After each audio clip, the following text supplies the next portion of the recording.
વાંસદા તાલુકા પંચાયતમાં ચાલતા ટકાવારી રાજના આક્ષેપ સાથે વાંસદા તાલુકા કોંગ્રેસ દ્વારા ધારાસભ્ય અનંત પટેલની આગેવાનીમાં રેલી યોજી મામલતદારને આવેદનપત્ર આપવામાં આવ્યું હતું।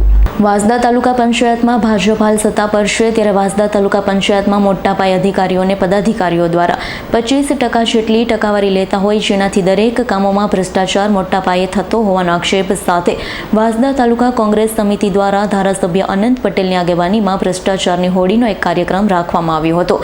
વાંસદા જૂના બસ સ્ટેન્ડ નજીક આવેલ ગણપતિ મંદિર પાસેથી એક રેલી નીકળી હતી। વાંસદા નગરના મુખ્ય માર્ગ પર ફરી વાંસદા તાલુકા સેવા સદન ખાતે પહોંચી હતી। મામલતદારને આવેદનપત્ર આપી તાલુકા પંચાયત કચેરી ખાતે નીચે બેસી પ્રદર્શન કર્યું હતું। ત્યારે આવનારા સમયમાં જો ટકાવારી બંધ નહીં કરવામાં આવે તો આગામી સમયમાં તાલુકા પંચાયત કચેરી ખાતે ધરણા કરવાની પણ ચીમકી ઉચ્ચારવામાં આવી હતી।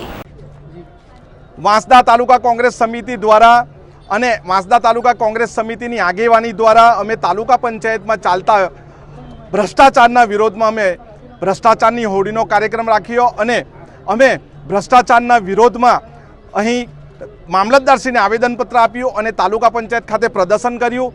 જે પણ 25% જેટલો ભ્રષ્ટાચાર તાલુકા પંચાયતમાં ચાલે છે એ ભ્રષ્ટાચાર બંધ થવો જોઈએ, વિકાસલક્ષી કામો સારા થવા જોઈએ, ઉમદા થવા જોઈએ અને જો અમારી માંગણી નહીં સ્વીકારવામાં આવશે તો અમે ગામડે ગામડે જઈને જે પણ કામો ચાલે છે એની તપાસ કરીશું। વિકાસના કામમાં આટલો મોટો ભ્રષ્ટાચાર ટકાવારી રાજ અમે ચલાવી લેવાના નથી। Bureau report S9 news Vansda. અમારી તમામ માહિતીથી અપડેટ રહેવા માટે જોડાયેલા રહો S9 ન્યૂઝ સાથે।